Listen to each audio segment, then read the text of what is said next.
नमस्कार दोस्तों, आज हम सुनेंगे भगवान शिव और पार्वती माता की अमर सुहाग देने वाली कहानी। इस कथा को कहने और सुनने वाले को निश्चित तौर पर भोले बाबा की कृपा प्राप्त होती है। तो चलिए शुरू करते हैं। एक ब्राह्मण था, उसकी 5 बेटियां थीं। पांचों शिव जी की पूजा करती, दिया जलाती और 5 दिन तक सुहाग की कहानी सुनती थी। बड़ी वाली 4 बेटियों का दिया बहुत देर तक जलता रहता था, पर सबसे छोटी और 5वीं बेटी का दिया बहुत जल्दी बुझ जाता था। तब बेटी ने घर आकर अपनी माँ को भी बताया कि माँ, मेरा दीपक सबसे पहले बुझ जाता है। तब माँ बोली, बेटी उसमें घी थोड़ा ज्यादा डाल दिया कर। थोड़ी समय बाद उन 5 बेटियों का विवाह हो गया। 4 बेटियों के घर तो बहुत धनवान थे, पर 5वीं बेटी का पति रोज कमा कर लाता और खाता, फिर भी वह संतोष रखती थी और अपना नसीब मानकर दिन काट रही थी। एक दिन की बात है, 5वीं बेटी का पति थोड़ी ही लकड़ियां काटकर बेचने को लाया। तब उसकी पत्नी ने पूछा, आज इतनी कम लकड़ियां क्यों लाए हो? तब उसने बोला कि मेरी तबीयत ठीक नहीं है। तब 5वीं बेटी ने कहा कि कोई बात नहीं, आप आराम करो। अगले दिन जब उसका पति वापस लकड़ियां काटने जाने लगा, तब वह बोली कि मैं भी आपके साथ चलूंगी। फिर वो दोनों साथ जाकर लकड़ियां काटने लगे। अभी थोड़ी ही लकड़ियां काटी थी कि उसके पति की तबीयत बिगड़ने लगी और वह बेहोश होकर गिर पड़ा। जंगल में दूर दूर तक कोई नहीं दिख रहा था। अब ना तो उसे अपने साथ ले जा सकती थी और ना ही वह उसे उठा सकती थी।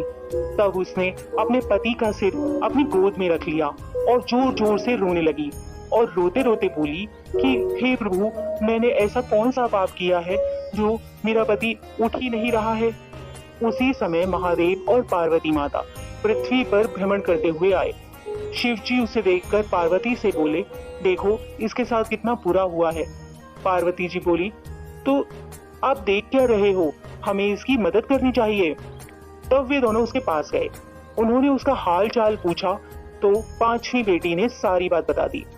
सारी बात सुनकर शिव जी बोले कि तुम इसे घर क्यों नहीं ले जाती, यह तो मर चुका है। तब वह बोली, मैं कहीं नहीं जाऊंगी, और जोर जोर से रोने लगी। तब शिव जी को उस पर दया आ गई और बोले कि तू वही है ना जिसका दिया सबसे पहले बुझ जाता था? तो वह बोली, हाँ प्रभु, मैं वही हूँ। तब शिव जी बोले, तूने दिया तो लगाया, पर कभी भी अमर सुहाग की कथा ध्यान से नहीं सुनी। तब बेटी ने शिव जी के पैर पकड़ लिए और बोली, मेरे पति को जीवित कर दो प्रभु, आप जैसा कहोगे मैं वैसा ही करूंगी।